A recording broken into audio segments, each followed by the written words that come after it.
Hi. Hello. Welcome to Man with a Mentor. I am the man, your host, Matt Barnard.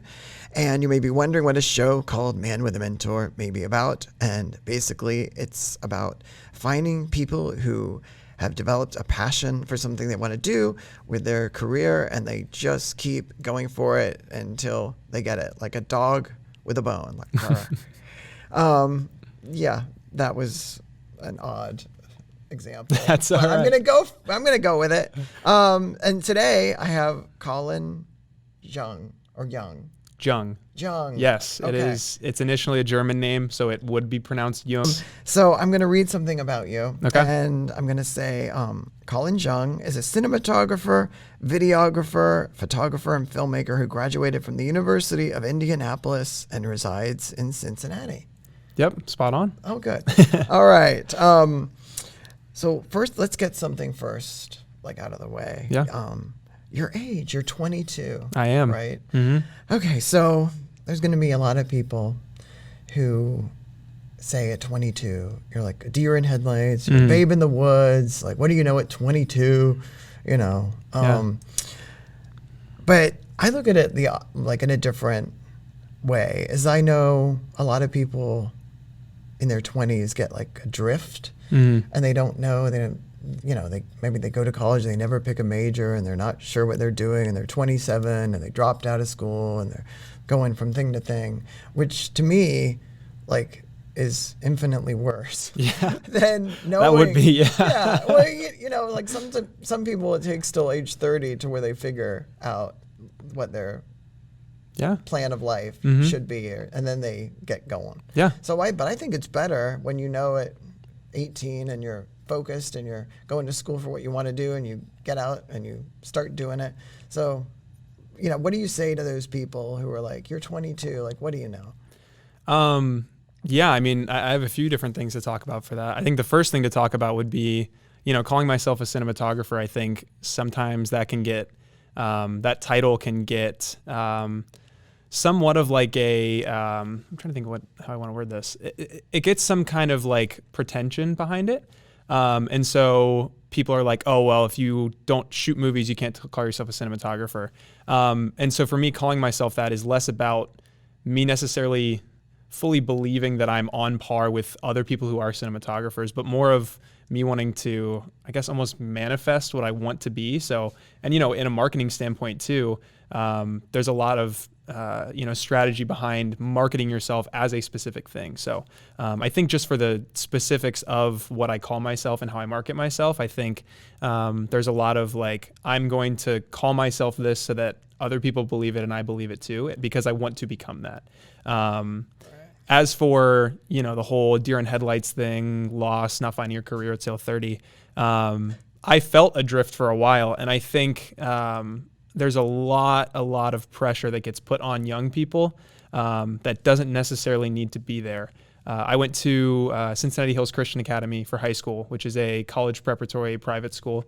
I was very blessed to be able to go there. My parents both worked there, which is with those tuition discounts, that's the only way I was able to go there. So I'm very thankful to my parents for being able to provide that for me. But because it was a college preparatory school, there's a lot of pressure put on. You have to go to college, you have to get the GPA, you have to get all the scholarships, blah, blah, blah, all these things. You have to find your major, you have to find your thing.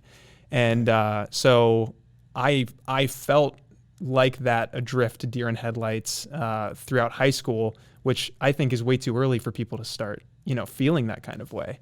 And so going into college, I went in actually with a graphic design major and did a semester of it, didn't love it. And so I switched into something else, switched my major, and started to really find my path, at least what was closer to it. I did a lot of broadcasting in college. I was in my school didn't have a film program, so I did a lot of live news and live sports, which I found, again, a lot more interested in than graphic design, but I still didn't feel like I had my thing. And so it wasn't until my senior year when we had a new professor come in who became a great mentor with me. Typical for podcast title, Man with a Mentor. That was me too. Let's talk about him or her. Yeah. So his name is Rick Dunkel, and he came in as the general manager of UND TV, which was the station's or the school's TV station. And he had lived in Indiana, grown up in Indiana, but he had just come back to Indiana from LA. He had been there for 10, 15, 20 years maybe. Oh, right. And a little bit of a plug, but he was a writer and producer on Criminal Minds.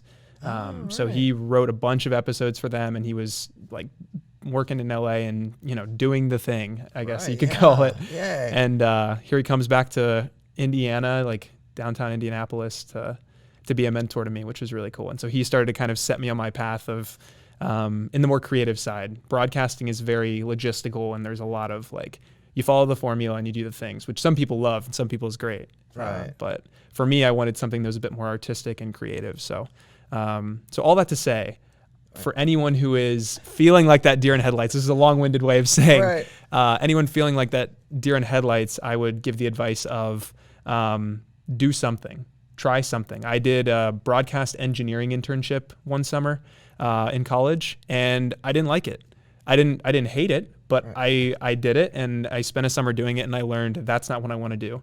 And that's okay. I think it's perfectly okay. I'd rather try things and figure out, oh, I like this, I don't like this, and do those things.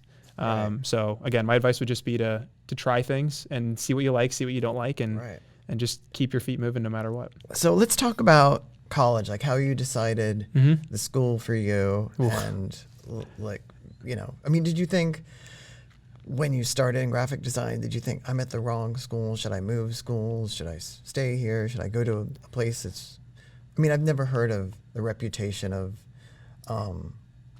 like a film and TV at that university. Yeah. Did you think about like, should I go to Wright State? Should I go to out of state? Or did you just say, I'm staying here? Eventually started going into graphic design. I had some kind of inclination towards creativity and technology. I think those are two pieces I got from each one of my parents. My dad's a very technical person. My mom's a very creative person. So I think I got a nice little mixture of that. But yeah, I think I didn't have as much confusion about am I at the right place after switching my major or in deciding to switch my major. I think that was more of a, I want to do something else. Oh, let's talk about your mentor. Yeah. Like what did he do for you that like opened your eyes to further realize things within yourself? Yeah. So the person who had his position before him was another mentor to me in a very different way. He was very based in broadcasting, so he was very experienced with that side of the program. And so, but the ways he was a mentor to me were very, very much in the human aspect of life. And so he was very much just loved to talk about, introspection or, philosophical things and just give like very specific bits of encouragement. I think I actually had some kind of inclination to stay at UIndy because of some specific encouragement he gave me in doing, TV, broadcasting, video, whatever you want to call it. So then senior year the end of my junior year when we found out he was retiring and someone new was coming in, the whole program was kind of like, how are we going to replace him? And so when Rick Dunkel came in, I remember everything changed, but in a really cool way. So we were headed in so many different directions compared to when we were at with the previous general manager, that it wasn't better or worse. It was just different, which I liked. I like things to change. I'm someone who thrives on change and schedules not staying the same. I can't do routines. Yeah, my mentor was Rick. He was great. He also did the same thing, gave me very specific encouragement. He and I at one point were actually looking at going into business together. He had an idea for a nonprofit, essentially working with IP and basically acting as Hollywood but in the Midwest, and doing so in the form of a nonprofit where you're making as much money as Hollywood. This was his kind of I don't know how you want to elevator pitch was making as much money as Hollywood, but giving it out in a way that's much more, you're not stuffing producers' pockets full of millions and millions and millions of dollars. You're giving back and giving to people who need it, giving to arts organizations, giving to startups, that kind of thing. So, so he and I were great friends, still are. I'm hoping to catch up with him here in a couple weeks, which I'm excited about. And yeah, but he just, again, gave me a lot of encouragement. He gave me a lot of very specific advice, and just took a lot to build into me. And I think I'm very, very thankful for a lot of the things that he gave to me and a lot of the things that he did for me. So, and again, still great friends. So I'm looking forward to keeping that relationship up. Right. Now, it seems in media that things change at a rapid pace. Yeah. Am I right? Yes. Yeah. Yeah. So how do you keep up with it? Like, do you keep taking classes? Do you just, grab the latest thing and give it a whirl? Or how do you, what are you doing? It's hard. It's hard in a lot of ways. First of all, just affording it, that's a thing in of itself. I'm very thankful and blessed to have been given opportunities that have allowed me to, get gear at a good deal or afford the things that I'm looking at. And as for specifically learning things, there are a few things that I try and do. One of them is just observe movies all the time and TV shows and stuff, specifically at cinematography. I watch how things are shot. I try and look at, okay, what lens are they shooting this on? What's the lighting here? Where are things coming from? All those things. And I think a lot of people there's a lot to be learned just from observing and looking at even just a still from a movie and thinking, okay, how did they light this? Another thing I like to do is a lot of practice. I think practice is something that there's nothing like it. There's nothing like doing the thing. You can watch all the movies you want and think you're seeing how things work and being like, okay, I understand how this lighting works. But until you're doing it and working with the camera and working with the lights, there's so much that you pick up, and there's so much that you can understand from actually doing it.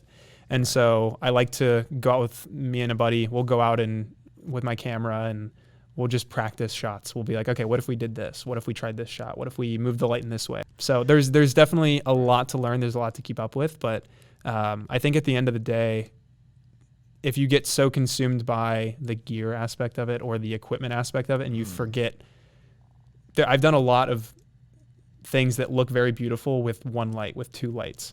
So I've heard stories of, setting up ginormous lights and, using 5 layers of diffusion to get the perfect shot. But which sometimes is what you need, but other times it's all about understanding, kind of what you're trying to get at. And so I think understanding the why behind what you're doing and understanding how to if you understand how everything works, then you can use the best tools for the job as opposed to just, kind of eyeballing it and be like, oh yeah, I think this will work, So really understanding and getting into the nitty gritty of it is important. Right. All right. So let's talk about, social media. Yep. You can plug yourself here. Yeah. And is that something that you're really focused on to get the word out there, or is it like a distraction, or is it an irritation to you? Yeah, I think I go back and forth. There was a time where I was, I follow a ton of. I'm not anti-social media by any means. My Instagram is cpj.camera. If you'd like to follow me there, I'm not super. My other accounts and other things are a bit more personal. So that's my creative account.